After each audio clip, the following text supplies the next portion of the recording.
Molti di voi avranno già visto questo mio short pochi giorni fa e oggi sono qui per parlarvene in modo più approfondito perché la situazione inizia ad essere davvero grave. Cosa è successo? Beh, la settimana scorsa mi avete inviato un messaggio e vi ringrazio per questo ragazzi in quanto non l'avrei mai scoperto altrimenti in quanto io non guardo la TV, in cui mi avvertivate di aver visto un mio video, almeno uno spezzone di un mio video, alle Iene.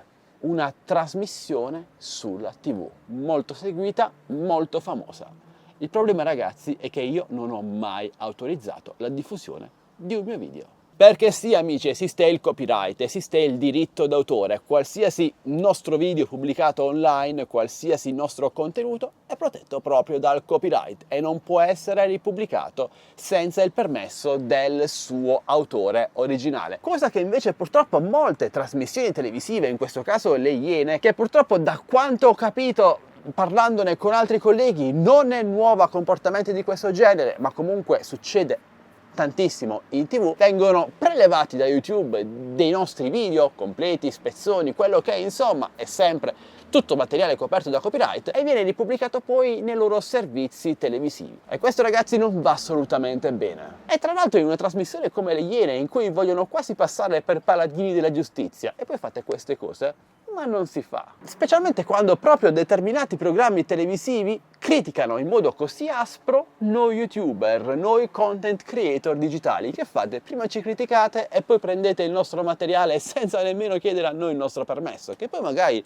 l'avrei anche dato il permesso ragazzi, ma fare una cosa così, di nascosto, senza nemmeno inserire il nome dell'autore di quel video, bastava anche una piccola scritta video di Michele Pesole, video di Pinco Pallino, mi sembra una cosa abbastanza squallida. Io ora potrei benissimo andare da un avvocato e denunciare quelli delle Iene per aver prelevato un mio contenuto senza il mio permesso. Purtroppo sono una persona troppo buona, non faccio cose del genere se non in casi davvero estremi, però non è la prima volta che succede, è successo a me come tanti altri miei colleghi e la situazione inizia un po' ad innervosirci perché noi lavoriamo per questi contenuti, ci diamo da fare e vederceli di fatto presi senza il nostro permesso e usati per trasmissioni televisive non è il massimo. Ma vabbè ragazzi, questo forse è il prezzo del successo, forse quello che faccio, quello che facciamo qui su YouTube piace anche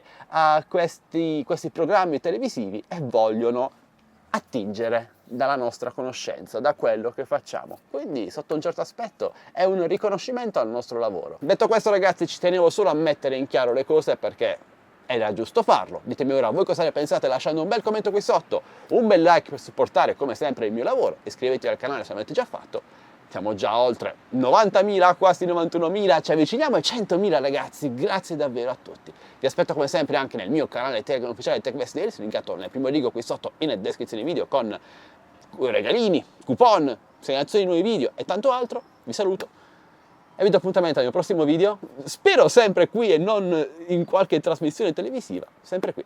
Comunque, su Addicted to Tech. Alla prossima, ciao ragazzi.